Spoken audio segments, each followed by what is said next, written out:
Well, who's on first? Yeah. Go ahead and talk. Who? The guy on first. Who? The guy playing first base. Who? The guy on first. Who is on first? What are you asking me for? I'm asking you.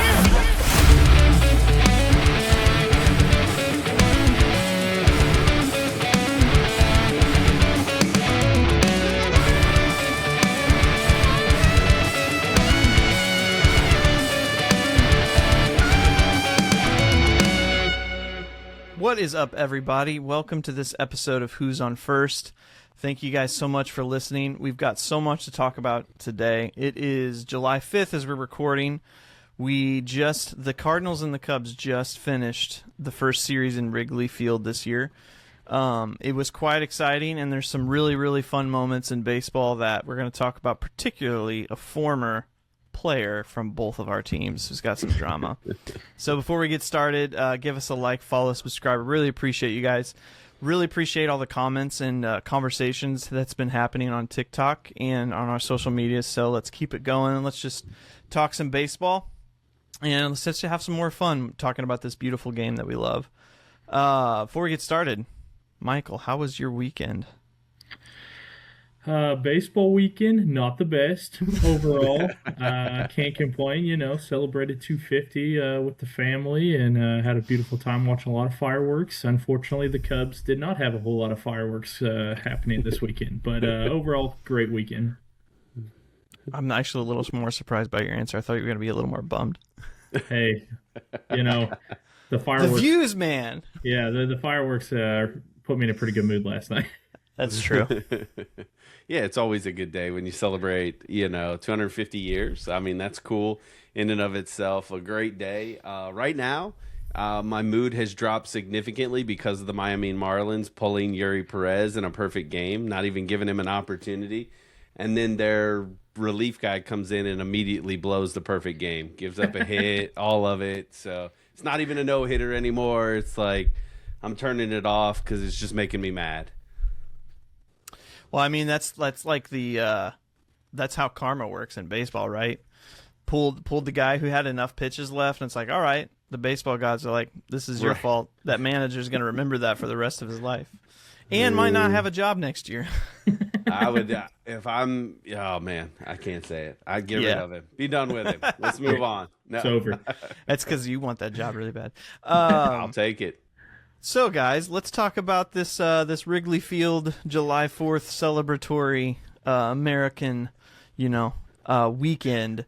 So, Cardinals went to Wrigley Field, had a 3-game series over the Friday, Saturday, Sunday, celebrating the July 4th holiday. First, I got to say, the videos before the game started made me feel things.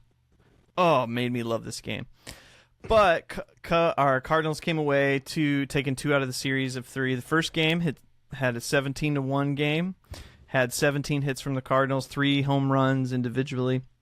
Second game was a 3-0 shutout of the Cubs. Cardinals took that game 2 as well. Game 3 was a little more competitive, but also could have been won, I would say, by one side, but they just decided to make some dumb decisions and have some errors. But overall outlooks of the series, boys, let's talk about it. Michael, let's hit with you. What's some standout moments? I don't have nearly as much good stuff to talk about as you guys do, so mine will be a little quicker. No, it's kind of frustrating sitting here because watching last night's game, it's just been the same story the Cubs have been writing all year. Really, is they cannot push runs across when they get guys on. And, I think it was the 6th, 7th inning last night. And, Smoltz is talking about it. It's like at this point in the series, they're already like 1 for 26 with guys on the bases. And it's like, it's hard to win ball games when you're not pushing runners across when they get on. And, that's, like you said, today's game was obviously kind of the competitive game we expected to see most of the weekend. I would argue yesterday's game was relatively competitive. Obviously, Weatherholt comes out and hits a home run on the first pitch of the game, but Shota kind of settled in after that and actually pitched pretty well, truthfully. And the Cubs kept getting guys on. They just weren't penciling them across whenever it mattered. So, overall, I mean, great win today. another questionable decision by Craig Counsell, pulling pitchers probably sooner than he should have. I If the Cubs go on some crazy run, I could just see a world in which Craig Counsell ruins the whole thing because he makes a horrible decision with pitchers because that's just kind of what he does. But yeah, it's kind of a bummer to watch the offense that's been, rolling kind of cool off this weekend just because it would have been fun, especially obviously I'd rather win, but it'd been fun to watch a more competitive series overall with the Birds. It's because it's the Birds, but at the same time, I can't complain because once again, PCA just continues to play great baseball. I mean, he was not the problem this weekend. The dude just kept getting hits and getting walks and, very competitive at-bats every single time up there. So overall, I told you boys last week I thought it'd be a 2 or 3, one way or the other, and here we're sitting there today. Like I said, a 3-0 game very easily could have been, a 3-all game in the 8th inning last night, and the Cubs just didn't capitalize on it. So I was really close for my expectations, but it was. I was getting Fermin decided to not let that happen. Right. No, I mean, obviously, if you're a Cardinals fan, you're pleased. 2 out of 3 in any series, especially you talk about the Cubs. It's really good. I think the impressive standout for me is really the 2 starting pitching. I think Palante in the first game, opening up the game, and then Leahy even last night in that game. Because he wasn't clean. I wouldn't say he had a really clean game. There was a lot of traffic on base, but he got the players out through the pitches that were needed to get some of those big outs. And so that was nice to see. I think it was really nice for Cardinals fans to finally see Michael Busch not have a tremendous series against us. That really kind of helped out, I mean, PCA is still doing his thing, which is kind of fun to watch on some aspects. I mean, I don't really like the dude, but part of that is just because where he's at. And so, but what he's doing for the Cubs, I mean, essentially he's carrying you guys through a stretch where a lot of the other guys are kind of up and down. I think though, for me, Tim, you and I talked about this a little bit kind of offline. It's fascinating how similar in some aspects both of these teams are as far as the Cubs and Cardinals. I mean, record-wise, they're pretty neck and neck in this point. They're both very, very streaky, especially on the offensive side. The only major difference is the Cubs are hurt. And so it brought up a fascinating point for me. And Michael, you might be able to chime into this too. But the Cubs are one of the oldest teams in MLB. And they have a ton of injuries, especially to the pitching staff. And so Smoltz was bringing this up thinking because of the veteran laid leaders, the veteran players, they're not going to rebound as fast from some of, the injuries or the extreme stretching them out type of things. Whereas the Cardinals are the second youngest team, and it's not by very much. The Nationals beat them as the youngest team. The Cardinals are young, so they rebound quicker. And obviously the Cardinals haven't had, knock on wood, anything major as far as on the injury side to keep them down. And so they're able to kind of create this resiliency and kind of bounce back, but they're both very streaky. Now, the Cubs, much more streaky than the Cardinals, I would say, because they go through these stretches where the Cubs seem unbeatable, and then, I don't even know if they know they're playing a Major League Baseball game. So it's that's an interesting dynamic to me. But do you think, today's game, Assad gets pulled with 80 pitches. Do you think there's fear in Counsell of not sending out some of these starters too long and taking a risk, especially someone like Assad who has dealt with injuries in the past, and that's why he goes to the bullpen so quick? I'm not saying it's good because Assad was cruising. He was shutting us down, but I think there's just this fear and voice in the back of Craig Counsell's mind going, I got to save this guy because if another starter goes down, these, DFA pickups we're finding ain't going to cut it. Woodford's not going to come in and be an ace of a staff here. Yeah. Yeah, no, I mean it's one of those things that's really tough because I said for years before we ever picked up Craig Counsell, I think he is part of the Brewers or was a big part of the Brewers' reasoning why they could not ever do anything in the playoffs because of what you talked about. He's, can be a great manager throughout the year, especially I think with more of the lesser big name players. He seems to like those little gadget guys or whatnot. But I think when it comes time, Craig Counsell gets scared. And, I hate to say that as a fan of the team who he's coaching, but I would say that definitely factored in today. Assad has been building up because I think that the original plan with him this year was to have him more as a long relief guy. And as you guys know, starter versus long relief guy, those pitch counts look different. So they have been ramping him up to try to get him into starter shape just because we have had so many injuries, as you hit on there, Brian. But just a few. Yeah, just small. a couple. Just small. Maybe one or two. But it's one of those things that I think for a professional manager that you just have to work through it. Like if he's going to get hurt, he's going to get hurt. It's not going to be because he threw one pitch. It's going to be coming along. Cade Horton didn't get hurt because he threw one pitch. Cade Horton got hurt because, time over time after time, something was happening in there, and maybe just all of a sudden he started to feel it in there in his elbow or whatever. And so the same thing with Assad. Like, if he's looking good, he's cruising today, I would have let him finish it out. Obviously, maybe you don't bring him back in the next inning or whatever, but, let him kind of handle his business. And, this is professional baseball. These guys are all big boys and can handle their business. And most of the time they will tell you if they're feeling something because they know if they truly injure themselves, they're going to be out a lot longer than if they have to sit in a 10-day IL stint or something along those lines. So, it's definitely something I would say is a point of concern with me with Counsell is just in general. I mean, he makes questionable pitching decisions, but he definitely, to me, he was playing scared today with Assad. Yeah, it seemed like it, Tim.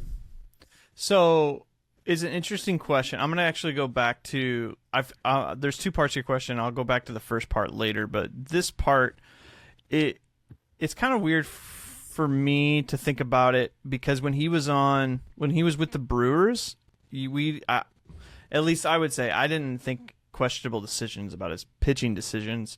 Now I would say the Brewers pitching staffs were better, and your pitching staff is insanely injured. So he's probably picking better pitchers for better moments if they weren't so hurt. Now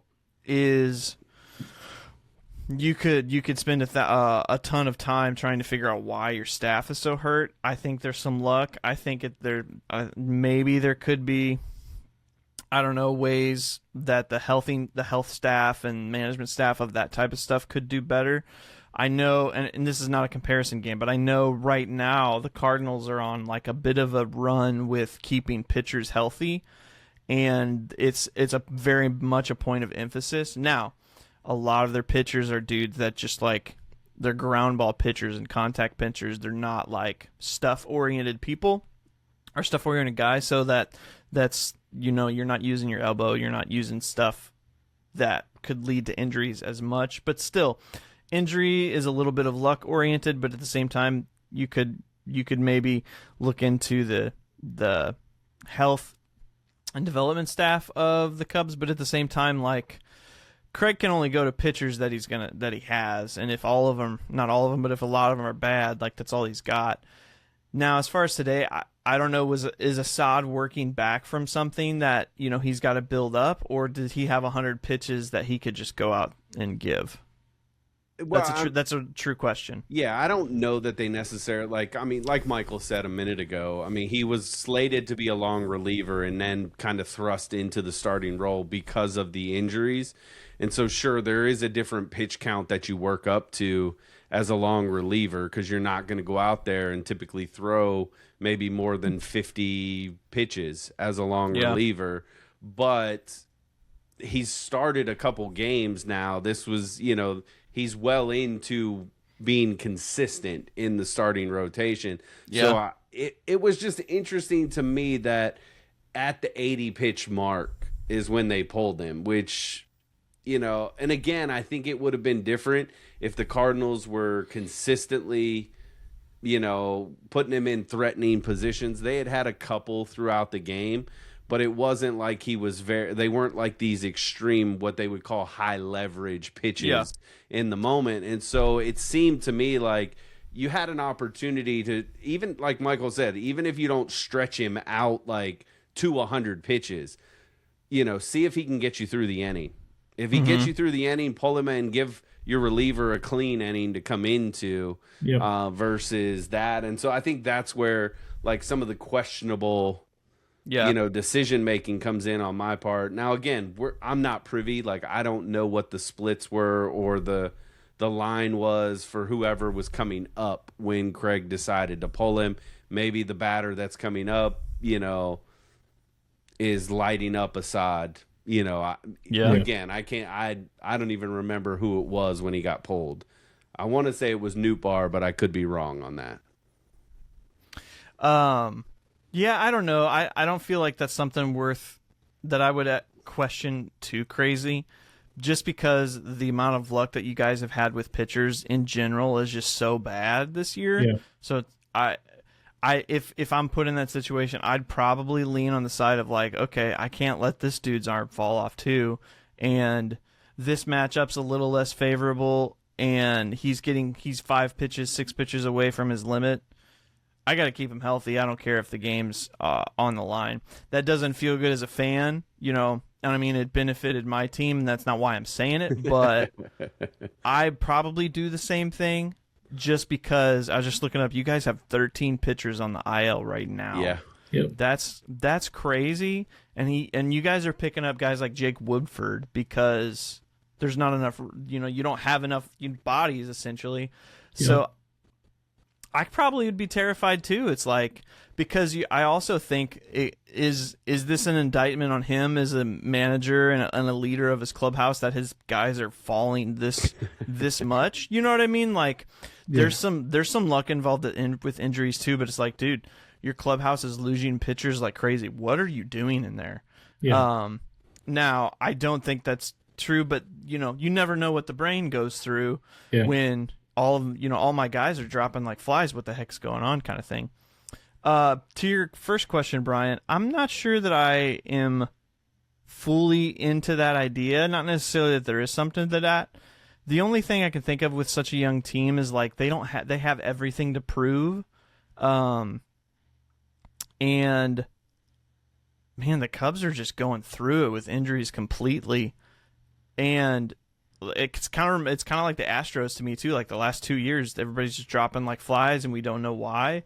And it's not even but it's another veteran-laden team. That's what's interesting to me. Yeah, but it's not all veterans that are, falling. Like Justin Steele's a little bit of a veteran, but he's still in ARB, so it's not like he's a vet in the sense of he's got contracts. But like Cade Horton, Ben Brown, Edward Cabrera still is ARB or pre-ARB. Justin Steele's in ARB. All of those guys. Daniel Palencia's technically not. He's older, but he's still They got a lot of miles on their arms too. Like these are guys that have been pitching in the major leagues a lot longer at this level. And so maybe that's some of it. And again, it's just an interesting dynamic because you have two very similar teams in makeup. Obviously the Cubs, if what we saw on paper was translating, I think it'd be a vastly different conversation. Yeah. But at least statistically this year, the way that they go back and forth offensively, the Cardinals, it's a little bit different because, maybe not for this series, but, they play better on the road than they do at home. Yeah. I'd be interested to see where the Cubs land in that. Do they play better on the road or at home? I mean, obviously this weekend they were at home. They did not play the best. But, I think their home record is pretty insane, right? Yeah, but part of that was because we went on like a 15-game stretch where we didn't lose Right. a game at home, At so that home, really yeah. helped build up a nice Yeah. little So cushion there. it's just interesting because they are similar, but almost in the polar opposite ways. You Yeah. know, so it's just and again it's that dynamic of youth versus older teams. Now again, I say older. It's not like the Cubs are running out 40-year-olds at every position, but their average age is one of the oldest in MLB. The Cubs. Yeah, the Cubs. Yeah. And Yeah. so like there's a dynamic difference to that, and I wonder too, like with the injuries, because again, there's more wear and tear on some of these players. And then someone like Cabrera, he's injury prone. He has been since he's been in the league. And then you come to an organization, and maybe there is something to the medical staff. I don't know. I'm not trying to question them, but maybe the preparation and getting these guys prepped and ready to go just isn't the same as what the Cardinals have now instituted. Yeah, it's hard to say without being in there because we could think of 5 different ways. Thing is, though, like with all of it, the Cubs still have a better record than the Cardinals overall. They've played more games. If you look at it as far as like the amount of games played, winning percentage though, like they're above them. They're one game better than us. Yep. 556 winning percentage versus a 540 winning percentage. Yeah, but look at the records. Yeah, we've played 3 more games than you guys have. Yeah. If we get how those does that 3 happen? Yeah, because Rainouts, of maybe, I guess? rainouts and Yeah. just different things like that. So I mean, as close as a team can be, these teams are pretty neck and neck in that regard. Yeah. One question I wanted to throw to you, Mike. I mentioned it to you today. I don't know if you had any more time, had any time to think about it, but like with your guys' I'd point it to the offense more, but like you're either a really insanely high scoring team or you don't score any runs. There's this very polar opposite part to you. Like this series, first 2 games, you did nothing and you just came away from a game where you scored, what was it, 23 or something like yeah. 23 runs. Now, I'm a little bit of a believer, like I'm kind of a save some runs guy because like it takes energy, takes thought to like hit. It's really hard to hit a baseball. I don't know if you guys knew that. So I'm a little bit of that guy, but at the same time, like you score 23 runs. The Cardinals scored 17 the first game, then they scored 3. Like there's a little bit to that, but your guys' stretch of like 10-game winning streak, 10-game winning streak, 10-game losing streak. For you guys, what do you think, or do you put anything to that? Like, is that I asked you, is that on the players and the way that their approach is, the way that their style of hitting is, or do you think that's more on the staff in their game planning, preparation, how they communicate and lead through things? What are your thoughts? Yeah, no. So I actually had kind of thought about that a lot this afternoon, and I guess I kind of I put more on the players because at the end of the day, the coaching staff can coach them up the best that they can, but they can't make them execute at the plate. They can't, get a guy to sit there and swing at a pitch that's across the middle of the plate. Just a guy just leaves you a dead ball across the middle, and you watch it. That's not on the coaching staff. And kind of as Brian and you, Tim, have hit on is like, the Cubs have enough veterans, or at least guys that have been in the league for 2, 3, 4, 5 years now at this point. You have to do it. Is it completely on them? No, because obviously what you guys have seen with Jordan Walker this year. Part of that was the coaching he got in the offseason, and how the team has, continued to manage him throughout this year. It's the reason why he's, excelled this season. Even when he's gone through some mini slumps, he's come out of it. Versus, previous years, you would have just seen him fall down this, giant pit and would have really struggled to get back out of it. But I put it more on the players, but the coaching staff does, the staff as a whole does play a part, in it as well, because, obviously the injury piece, that's hard to say how much those guys are feeling that piece, feeling like they got it. we got to go put up 6, 7 runs every game to even have a chance because we're throwing guys like David Peterson and Jake Woodford out there because we don't have anybody. We just need these guys to eat innings. I would say, yeah, that's probably factoring a little bit, but these guys have been in the league long enough, in my opinion, especially when you're getting into these, high leverage situations. You at least have to come through sometimes. You don't have to every time. Like baseball's a sport you fail more than you succeed. But when you've got guys like Ian Happ, who's a multiple-time All-Star, when you have guys like Bregman, who's a multi-time World Series champion, multi-time All-Star, I believe he's won a Silver Slugger. Like these guys have to come through in these clutch situations, and they're not. And it's hard, especially when you're kind of thrusting younger guys in pinch hit situations stuff, to really expect them to come through when you're carriers of the team, or guys that should be more of the carriers of the team aren't doing their part either. And we saw what it did for the offense when Dansby Swanson finally remembered how to play baseball. Changed the offense drastically when you don't have a huge hole sitting in the 9-hole. All of a sudden teams actually have to, be selective with how they're pitching to the guys before him and whatnot, because, prior to the previous, 3 weeks, people were excited to get to Dansby Swanson because they knew there was no shot this dude was touching a baseball. And so, I do put more of it on the players. Like I said, the coaches, of course, there's been decisions that they've made with pitchers or pulling position guys out, and it's like, I don't know that I would have done that. I would have maybe let that guy hit, or maybe you should have pulled that guy but you let that guy hit, or something along those lines. Like, yeah, that's more on the coaching staff, of course, but I would put more of the inconsistency on the players.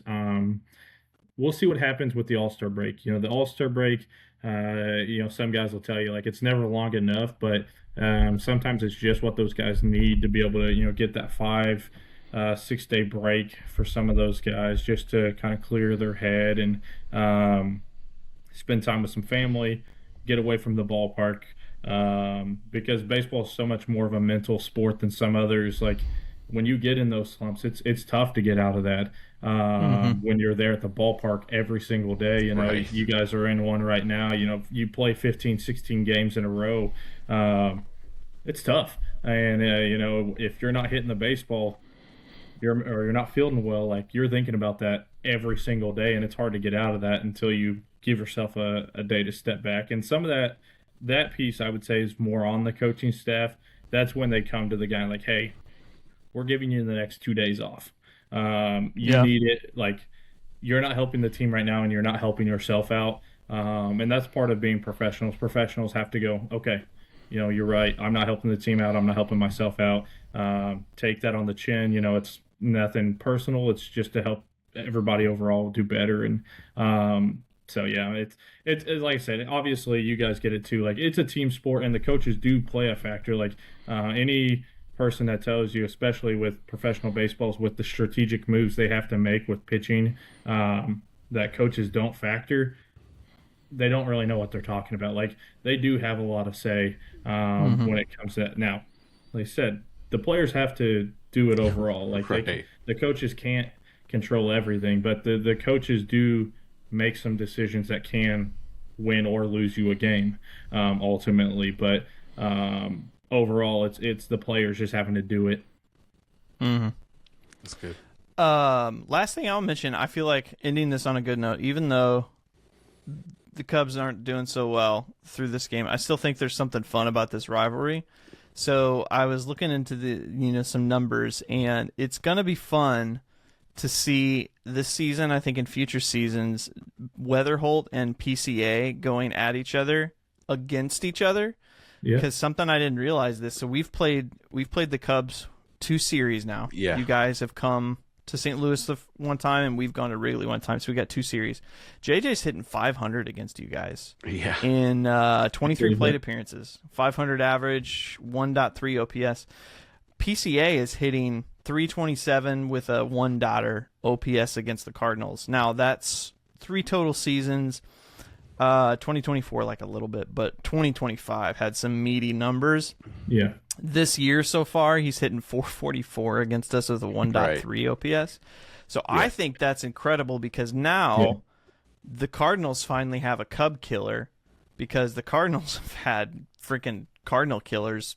Ian Happ forever. Now he's kind of passed the mantle on to Bush. Maybe Bush has passed the mantle on to PCA. By the way, Brian, you mentioned this, but like that Bush against Palante, I know that first at bat when Bush hit that squibbler, the look on Palante's face was like, "Are What you do I kidding have me?" to do? Right. Yeah, like what that's can a I good do? pitch. Right.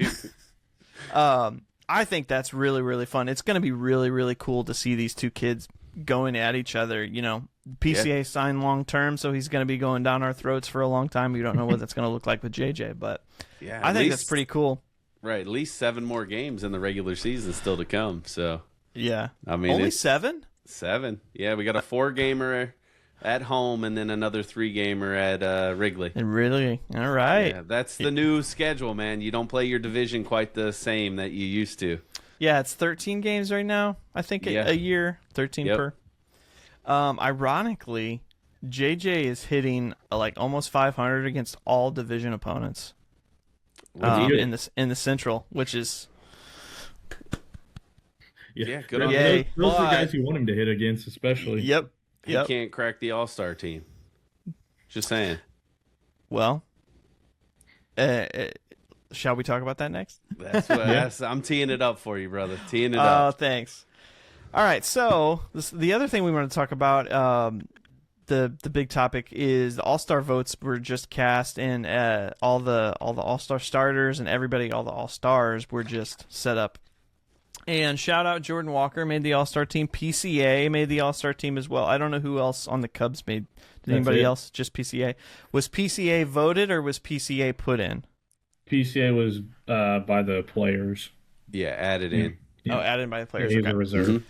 So something I wanted to talk about is a two-parter. We can kind of just like dialogue back and forth, and then I wanted to talk about some snubs that were way more deserving than some players. But for everybody that doesn't know, just in case, All-Star starters are set by fan votes. So fans get to vote for about a month or so, I think from the beginning of June-ish. Yeah. And whoever gets the most votes per position will get the starting ballot. And I think there's always a backup voted. Or maybe it's 2. So there's 3 outfielders plus 2 backups, so 6 players for the outfield. It's all fan voted, and then after that, MLB and players will vote to like add more players because you need a certain amount. You need 26 guys per team, 13 pitchers, 13 position players. Jordan Walker and PCA were selected by MLB and players voting, so fans didn't vote them in; they didn't get enough. And I thought it'd be kind of fun to talk about what your guys' thoughts are on the fan voting system of it. It's been around for quite a while, and then I think there's some players way more deserving than some others right now, and I think would be interesting to talk about. And I don't know if you guys had any more players that you wanted to throw to, but let's talk about that. What do you guys think about the fan voting portion of it? Brian, go first. I hate it. I mean, and it's no disrespect to fans. Like, I wish, there was a way that we could somehow figure out, like, a weighted system. Like, I'm all for letting fans have a vote in this because I understand the engagement side of it. It's fun to be able to show up for your team. But when you have some of the results that you see, you have players who obviously are not deserving of being on the All-Star team, at least for this year. If this was like an all-time All-Star team, okay, I could leave some of these guys. But you talk about from the American League, and we can get into some of the other guys that were off, but like Guerrero from Toronto getting voted in, he should not be an all-star this year. And it's no disrespect to him. He's a great player, but this year is not his year. And so he shouldn't be there. And then on the flip side, you can look at a number of players like Mookie Betts getting voted in for the Dodgers. Like, in what world is he an all-star this year? Like, he will tell you himself he is not an all-star this year. Like that. And so those are the things that, like, it gets a little choppy. Like, I love my brothers to the north, but the fact that Toronto basically voted in their whole starting team at least into the top 3 or 4 of every position is insane. I mean, like, kudos to them getting out and voting, but when you got a whole country that gets to vote for essentially one team, it's a little bit more challenging to kind of upend some of that. Now, and again, I'm not taking anything away from some of the players. Like, Ernie Clement deserves to be there. Like, he deserved the vote, and I think the reason why he is as high as he is because even the players and the coaches understand what he's done is good. But again, like, the key one on the American League is probably Vladdy on that side. And for me, on the National League, there's a couple that I don't think should be in there as far as from the fan vote perspective. And so a lot of spewing on that side. But, like, let's get rid of, like, the majority fan vote. Like, maybe it's weighted and 50%, essentially goes in that direction, and then you weigh the players and the coaches for the other side, and whoever comes out on top really does then deserve that. Give the weight to the people that are playing against the guys more than just a fan base on that side of it. I mean, maybe you can give a special jersey or something to, like, the highest fan voted player, as far as, like, he can still go to the All-Star game. Maybe he's not necessarily a starter, but he's on the All-Star team and he gets, like, a fan vote jersey or some sort of patch on the jersey, to make it fun in that regard, so fans still have an opportunity to feel like they're a part. But overall, like, man, we all know it. I mean, I can get this way at times. We're colorblind to our teams. We don't care what's happening around the league, and to rob people of what could potentially keep them out of the Hall of Fame in some cases, potentially keep them out of, like, career contracts, because those things matter long term, is pretty reckless in my opinion. My man Brian's a genius. He's spitting facts here. No, I mean, that it is absurd that the fan vote, like you said, like, especially these big markets, it's really tough. They wipe out a lot of the fan voting. Like you said, I love some of these guys. Like, Vladdy's one of my favorite players in the entire league. The guy is nowhere, really shouldn't even probably been on the top 3 to 5 list of top first basemen in the American League this year. And so it's like, it's tough to really put that full trust in all the fans, because unless you're truly able to separate the fact that this is my favorite team, people don't vote the way they should, and so it's like, I feel like overall I do a relatively good job when I vote for these things, because there's times even like I placed votes for Jordan Walker this year because he's had a great season. Now, I will say this at the same time. The outfield was really tough in the National League this year. So Yeah. that was the bummer, is like there was a lot of really deserving guys there in the outfield. And it's like, sure, some of these guys been starters, maybe. But at the same time, like, the 3 guys that are there, I don't really have an argument with any of the starters for the outfielders. But overall, like, it got into the fan voting, final groups, and it's like all from 3 teams, and it's all these big market teams, and it's really tough, especially for some of these teams and stuff that guys should be starters. And like you said, Brian, like, you are actually playing with these guys' livelihoods a little bit when it comes to some of this, because here we're going to go through a list of some of these guys that were definitely deserving to be on this team that are not on the team. And there are some guys on this team that absolutely should not have been on this team that are, and that is one, going to potentially benefit them for contracts down the road. Because they're like, yep, check mark All-Star.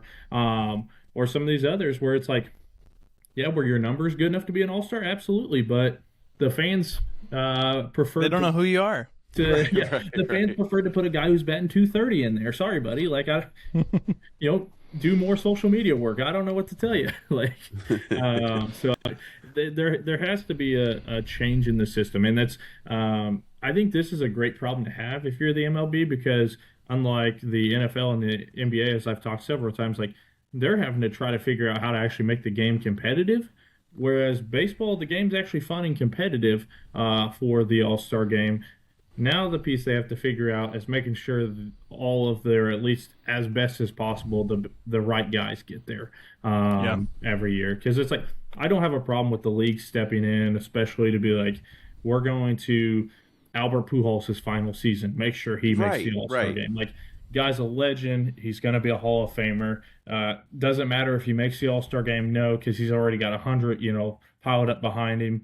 But it's more of a respect. Like, this guy's an all-time great. And it's more, honestly, probably pretty cool for the younger guys to be in the dugout with a guy like that. But, the problem I have is, exactly what we're kind of talking about here is whenever you see a guy who's, for instance, Alejandro Kirk was in the final voting, and the dude's batting under 200 this year. Like, I love Alejandro Kirk's having a horrible year this year. And it's like, there's no way that dude should be even sniffing the All-Star game. And he, probably 10 other catchers in the American League that should have been, ahead of him for the voting. And unfortunately, it's just not the case. So they have to do something to make it part fan, part player, part probably media, because the media always wants a piece in it. And I would agree with Brian from the aspect of like 50% fan, maybe 30% player, 20%. Or player coaches, 30%, 20% media, something along those lines. Because the media, they have their own biases as well. It's, you run into it in every sport. Yeah, they'd rather see a bunch of Dodgers and Yankees players out there because they are going to get their viewers up. But overall, we're all just trying to make the game better as a whole and make sure that the best guys are there. Yeah, I think if you can see how broken the system is. And the idea is, look no further than the National League starters.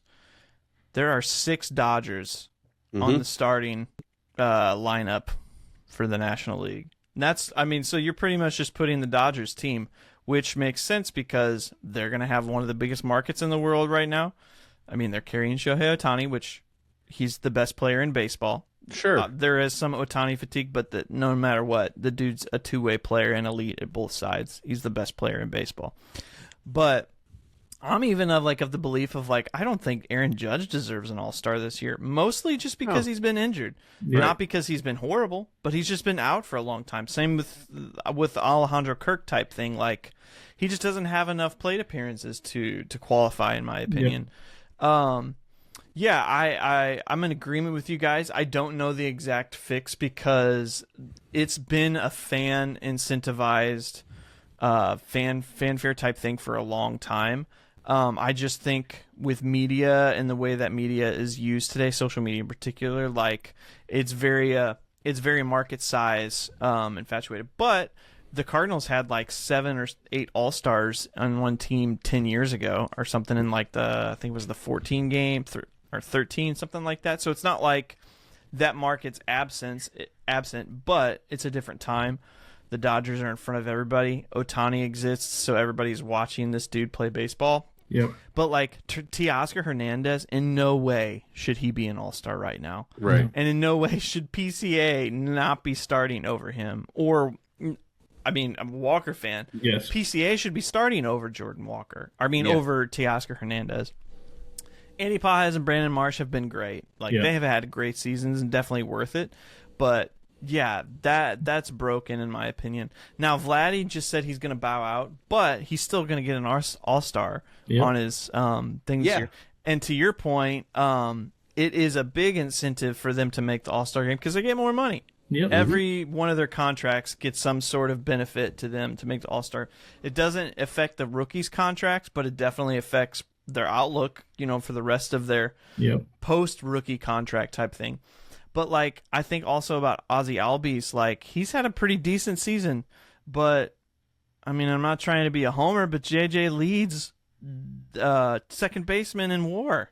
Yeah, and he's had a phenomenal season. Right, and I'll make people mad. I think Bryce Terang has had a better year than Ozzy Albies. Yeah, than Ozzy Albies. Absolutely. I don't want to see that guy in an All-Star game, but he's deserving of it. Over at least over Albies at this point. Yeah. But would you say Bryce Terang's deserving over Luis Ariz? Yep. JJ over Luis Ariz? I have to ask Michael that one. I'd have to look at their offensive statistics for the year because that's what I'm basing Terang's on. Because I was kind of digging into it mostly when we were looking through like the snubs and stuff, and like the amount of value that offensively Bryce Terang is bringing for the Brewers. Like he's produced like 20 plus more runs than Luis Ariz has. Now, that's partly because the Giants have been really bad this year, so the rest of the team's not been good. But at the same time, Luis Ariz is a singles merchant, and this is what the dude does every single year is he just gets hits. And, like, there is part of it that, like, great job. You're doing your job. You're supposed to get hits. But at the same time, if I have to value the two, would I rather see a guy who's going to hit more home runs, less singles, and produce 20 more runs? Yeah, I'd rather have that guy out there. Yeah, I think that's true. But if he becomes, a pretty decent defender, I think his value's gotten way higher. And that's fair. Like he has this year. Brian, you were going to say something. I mean, it just like with going back to Terang, even Luis Ariz, and like to me, Ariz has earned it this year. Like I would have no problem if Ariz was that guy. But you look at Terang. Terang's been better than Albies in almost every offensive category and defensive category. So it's not like it's like Albies is playing like this Gold Glove caliber second base defense that would, maybe balance things out, in my opinion, a little bit. Terang's been better on all of that. And again, I understand the notion of, I think, and maybe this is a homerish take, I think JJ should have made the team. I would not have pushed him for a starter in any stretch because I think some of these other guys are better. Just like when I voted for Walker, I did not vote for him as the starter. I think he was deserving of being on the team, but I don't know that he was the best three outfielders.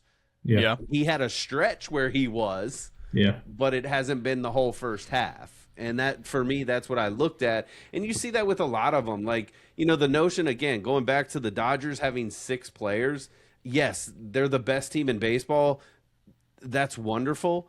But if you're going to give a nod to a team that gets to have more players than anybody else, give it to the host of that year. Like this year, because it's in Philly, let Philly have one more player that essentially they're not going to get to have because it's in their home stadium. Their fans, give their fans a little bit of that. And then when it goes to another stadium the following year, do the same thing. Let's not I don't want to rob a player. If all 6 of the Dodgers were sitting in the top category statistically of their positions, that'd be one thing. But it's not. And that's the same thing on the other side in the AL. You've got players sitting in positions that they're not even in the top 15 in their rankings in that position. And to me, it's ridiculous. Well, and it's like, I think it's kind of come to a head this year, and you're really seeing like a lot more visually of how much better the National League has been, because you went and looked at the players and you're like, for whatever reason this year, second base is super deep with a lot of really deserving guys. There's a lot of years where it's like the second baseman. It's like, okay, this guy's good, and I don't even know who should be the backup second baseman. Just let him play the whole game and give us an extra shortstop or something. But it's like, for instance, I love Kevin McGonigal and I love Travis Bazana, or however you pronounce that kid's name. Like, I would have put Weatherholt ahead of those two currently as far as rookies go, but both of those guys are going to the All-Star game and Weatherholt's not. And so it's like, that just goes to show you how much weaker the American League is this year than the National League is, because, once again, like I said, Weatherholt, you could have made the argument he deserves to be there for sure.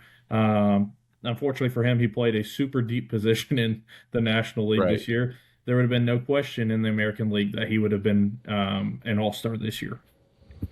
So we're just going to focus on JJ Weatherholt.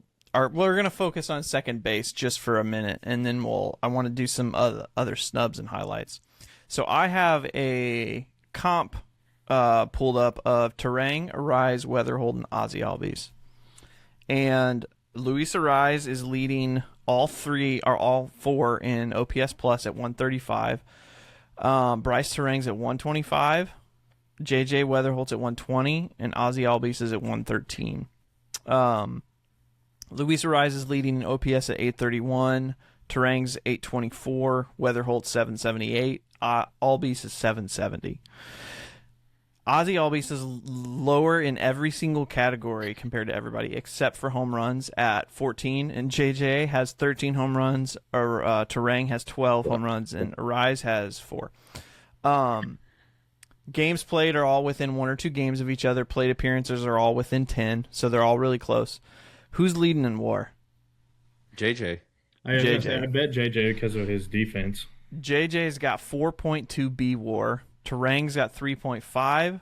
Arise has got 2.7. Albies has got 1.9. Albies is lower in every single statistical category than all of the other players except for home runs, and it's only by 1 home run. Games played is more than everybody else. I mean, I guess you could argue he's been an Ironman of the season so far at 87 games played, but Weatherholt, Arise, and Terang are all at 83 and 82 games. So it's not like the Braves have just played more games. Yeah. Bottom line. Right. Cardinals have had a few rainouts. I'm sure the other guys have had some rainouts. So the system's kind of broken, but at the same time, it's kind of like I'm with you guys on the 50% categories. Am I upset that JJ didn't make it? Yeah. Is he going to make it again if he keeps playing like that? Sure. It's a deep position, but they're being put in the All-Star game for popularity. We just have to call it what it is. It's a popularity contest. And if MLB wants it to be a popularity contest, then they probably need to, I don't know, maybe this is a hot take or not. They probably need to, contracts probably need to have less incentive for it, because it has to mean less to players if it's going to continue to stay as a popularity contest, because it means too much. When you look at a Hall of Fame resume, how many All-Star games did they make is on that.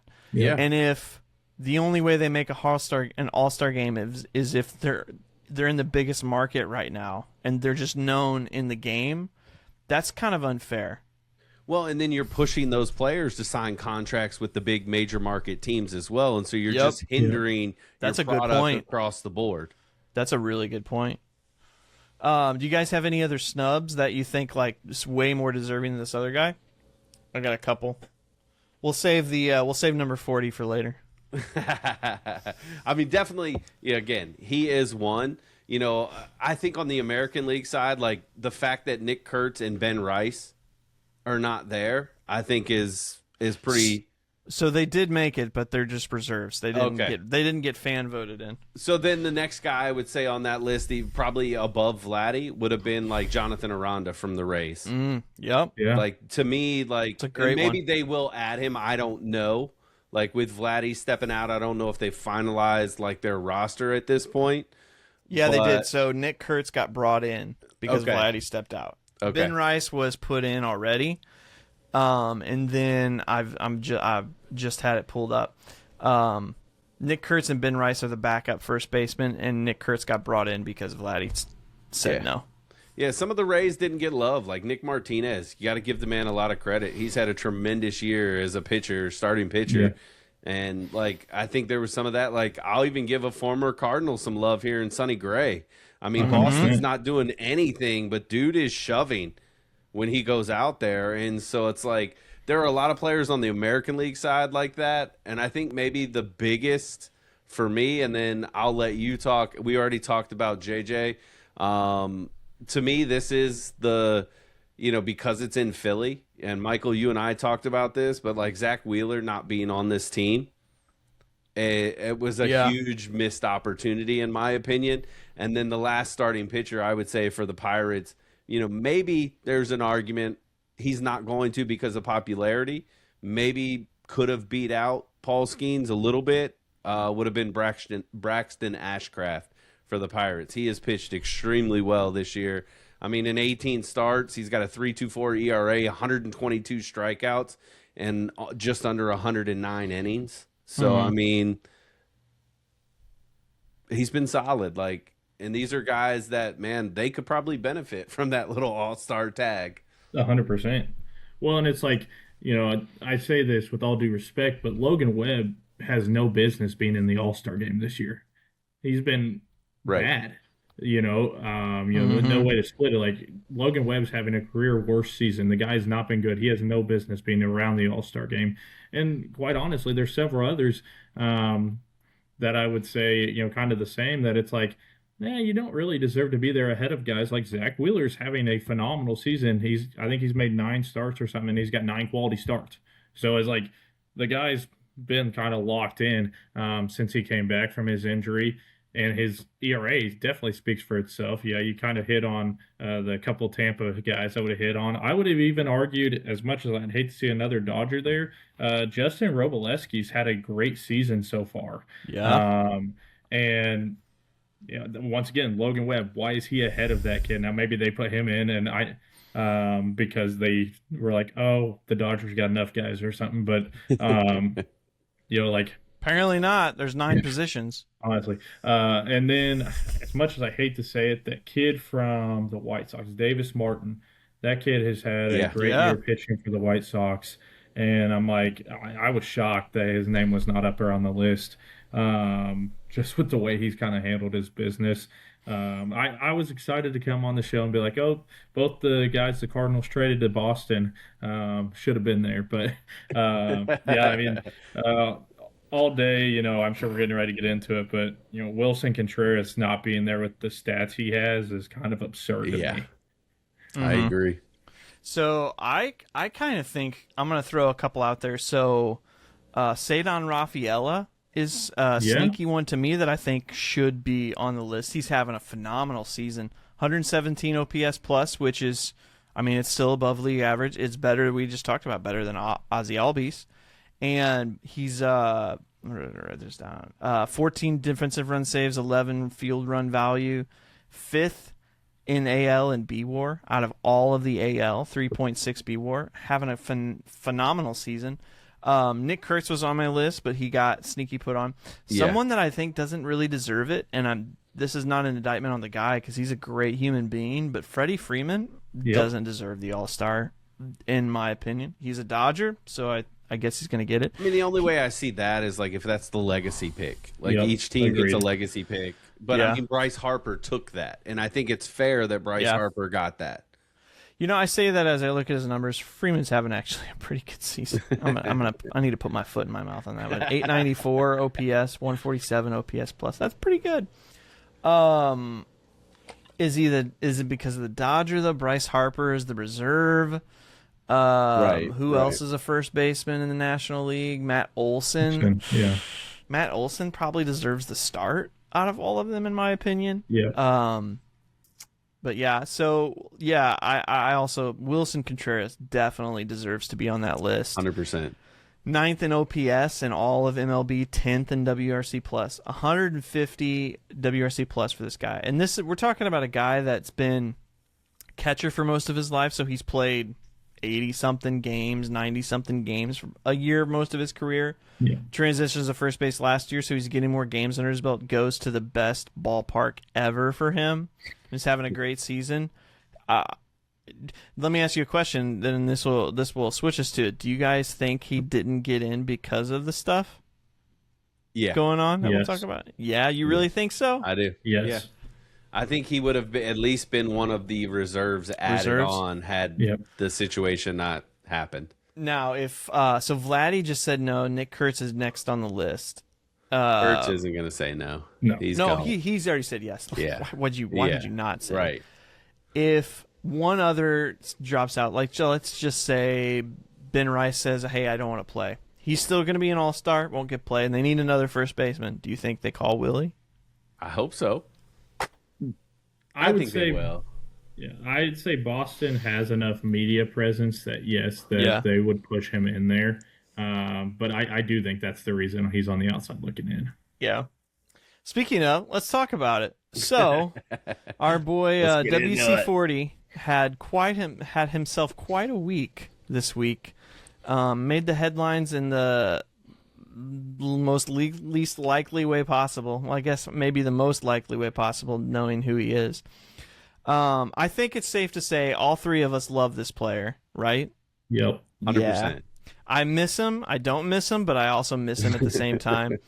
So I'm just gonna break it down, and we can just talk about it. So Homeboy got ejected, I think 3 times total this week, or is it just 2? One of you guys correct me. I've got 2, but I think I'm missing one. I've only He got 2. the It could be tapping his helmet that he got ejected for. And then obviously the throwing the helmet that got him suspended. So maybe it's just 2. I think there was is. one maybe a week before or something like that. That checks out. So June 29th, a day that will live forever in infamy. Well, June 30th probably even more so. But I'm going to set this up. Willie hit a 3-run homer and had the biggest pimp job of his life. And I'm not going to lie, it was really cool. And I feel like we should also preface this by saying that he is from the country of Venezuela. Yes, and that country is context. really, really, really going through it. Yeah. If you're a Brewers fan or even an NL Central fan like we are, you can know that William Contreras, his little brother, has talked about it quite a lot. There's been a lot of earthquakes, a lot of devastation, a lot of life loss in that country, and they're really going through it. And these two brothers are already really emotional players. Willie, obviously, even more so. But he hit this home run, and it was on out of the ballpark in Fenway. It was gorgeous, if I'm being honest.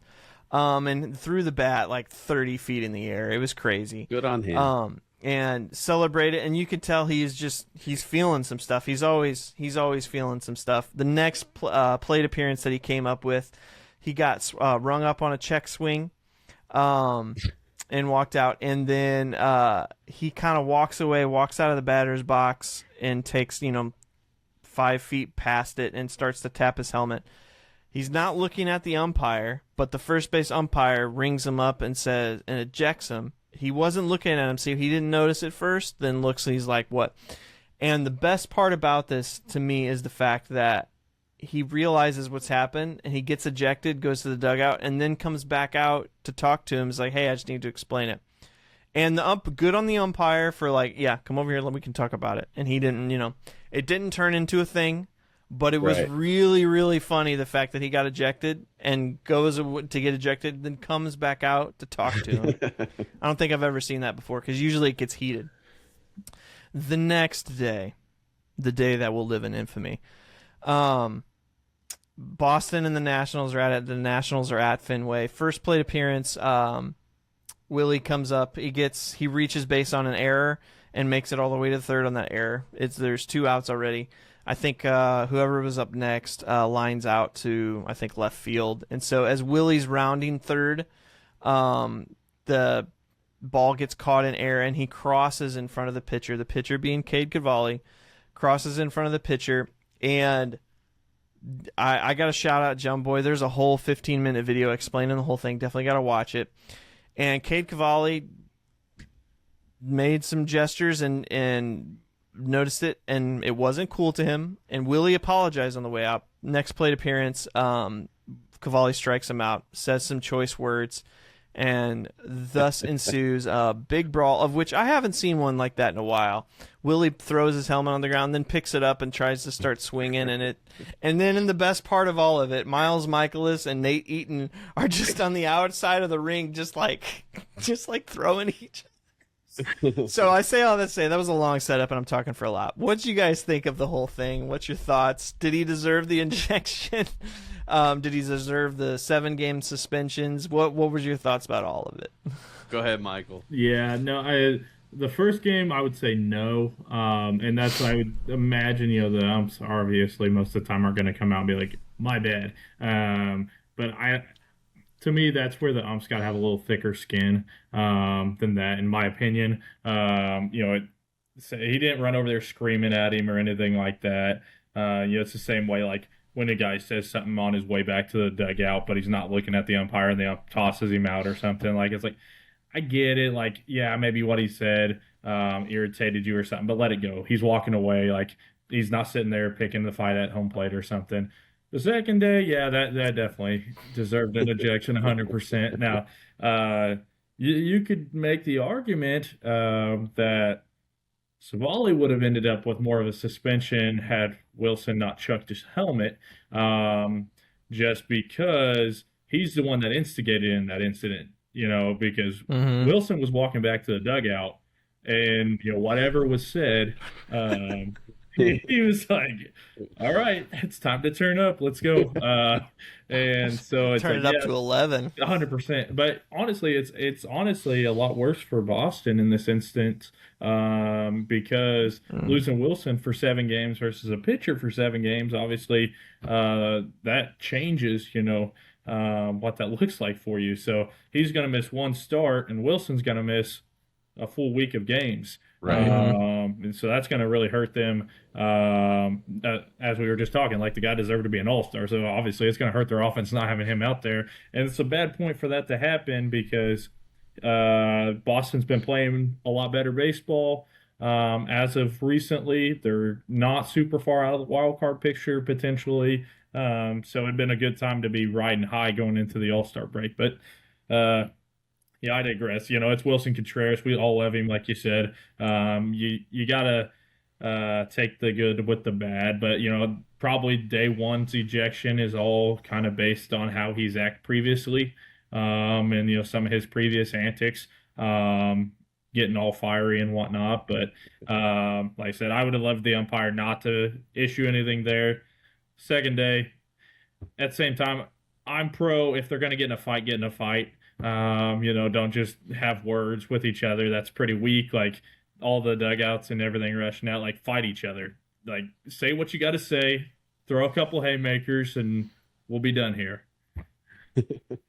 No, I love it. I will, I'm in agreement with, like, the suspension as far as the 7 game, because it's just the unwritten rule. Like, if you're going to go and charge the mound, you do it with nothing. You're not taking a bat. You're not taking your helmet. Like, you cross the line there. And as much as I love him, it's one of those things, like, when he plays for you, you love everything about it. When he's playing against you, it gets under your skin. And that's how he plays. And I think that's why I'm drawn to him, because the reality is simply this. You mentioned the John Boy video. This is what Willie does. Like, I can, as much as I love him, like, him cutting third and cutting across the pitcher, it's intentional. And I know he probably still apologized on the way back, trying to make amends. And so for me, like, Cavalli had right to at least get a little bit fiery back necessarily when he struck him out. I think, yes, he took it too far in some of the comments that he made, especially you got to recognize the situation. Tim, you already mentioned it. His emotions are at peak because of everything that's happening. So it was only a matter of time for that to kind of boil over. I think the prior day hurt. I'm in agreement with Michael. I think it would have been nice. I mean, the umpire at first was well within his rights to eject him because all of baseball knows you can't act like you're challenging. It's an immediate ejection. That's been the rule from day one. So the umpire was in the right. But given the circumstance, it's like he's walking away. He's going into the dugout. I think as the first base umpire, if I'm in that position, I'm going, hey, I'm warning you. Yeah. Let's have it end right here. Don't do that again, or I will throw you out. Like, there would have been a way to just kind of avoid that to that degree and let it go. And I think if Wilson charges the mound and doesn't take the helmet into account, I think it's a much less punishment. I think you're probably looking at a 3-game punishment versus 7. Which I think would have been justified because you charge the mound, you're going to get suspended. You just, unless it's completely on the other guy, you're both going to get suspended. So I think, MLB did the right thing in that scenario. But my God, I love it. Like, there's no, who doesn't? I mean, it makes it worth it. And it's sad that I think ultimately it did cost him potentially an all-star nod this year. And that is just an opinion. Hopefully he gets in and gets to play. But, I think for him, he's got a lot more on his mind right now. And hopefully the 7 games will give him a chance maybe to sneak out and go home and help a little bit. And it kind of resets him. And we may even see a more potent Wilson Contreras coming back after the break for Boston, which will be a big deal for them. Yeah, I think you guys are right in the first one. it's hard to ask a little bit, but at the same time, I think umps need to have some more feel. I think they've done a great job with the idea of the challenge system and like the timing of it. Like there's a rule to the amount of time, but umps have had a bunch of feel in different situations, and this particular umpire did ring somebody up last year for that. So before the challenge system was implemented, there was I believe it was a situation with a Rays game. The batter did it intentionally, but as soon as he walked out of the batter's box, he tapped his helmet looking at the umpire, and the umpire threw him out immediately. Right. That is a rule breaker. He Right. did the player did break the rules, but it is interesting. I mean, maybe a small interesting fact that it's the same umpire that did that. He's the only one that's rung somebody up for tapping their helmet and challenging. But I think at the same time, like, you got to know the situation. But also, I mean, Wilson's a grown man. Yep. He's got to learn to control it a little bit and use it at the right times. He's an emotional player. Everybody knows he's an emotional player. But it was entertainment, man. The second one, that was peak entertainment, and 100%. there is nobody in baseball that said that wasn't fun to watch. Yep. He didn't do it to make it fun to watch. He lost it. Yes. Again, he's going through a lot of stuff going on in his mind, but again, Miles Michaelis just out of nowhere, just brawling with Nate Eaton of all people. They were just throwing each other around like they're having a wrestling match, like they're little boys, back in the day. I love it. There's a really funny side note story. Chris Rose has a baseball podcast, but he told a story about how he's never met Wilson Contreras, but he's been around him, and of all the players that he's ever been around in all the sports, Willie's the one that terrifies him the most, and he's really scared to meet him. And it's a great story to watch him. He's like, he scares the crap out of me, and I don't really know what to say when I would go up to him. And this is a guy who's been around professional athletes for the Right. better part of like 30 or 40 years. Yeah. And I think that's hilarious. Because I want to shake his hand and give him a hug. And like thank you for everything type of thing. Yeah. Now I feel like also something worth mentioning with this whole suspension thing. After the game was over, there was a social media incident also that was involved with it. Yes. And I think it is Yeah. very worth mentioning because he took it to another level. And it was a Red Sox fan that commented something to the effect of like, I'm not trying to quote it, but he said Willie was way out of line, and I'm a diehard Red Sox fan. Wilson got on social media, commented, said, "Meet me at Fenway and let's go." And it is hilarious. It is amazing, but it breaks the rules. Right, and right. he did take it down and he did remove it, but at the same time, we've got proof, and it's really, really funny. Last question, I think, with this: do you think the Red Sox regret this trade? For just Willie, or are you talking about the just Willie trade? I'm gonna say no, because in my opinion, they've won the trade so far. What has from the Cardinals' perspective? I mean, we got out of a contract, right? Essentially, I mean, we did have to eat some money. That was the benefit probably for the Cardinals. The pitching, I mean, Fitz hasn't pitched. He's injured. Yeah, he's been hurt. Right. And Dobbins hasn't been what we were hoping he would be. I mean, there's still obviously some time for development. And I think Wilson's been everything that Boston could have hoped for, if not more, especially with Casas not being there, and you're not really, excited about him as the I haven't prospect even for remembered first that base. dude's name or heard his name in like Neither has Right. Boston. So 9 months. I think given coming into the season, if you would have told me this was the Willie you got when you made that trade, you're making that trade Yeah. 100% of the time. I guess I wasn't asking the question from the point of view of like win-loss trade, but more from the point of view of like bringing this player and everything that this player is into this, on this team, into this clubhouse. I don't remember the Red Sox manager's name. I know he's really young, and I think he's way over his head now.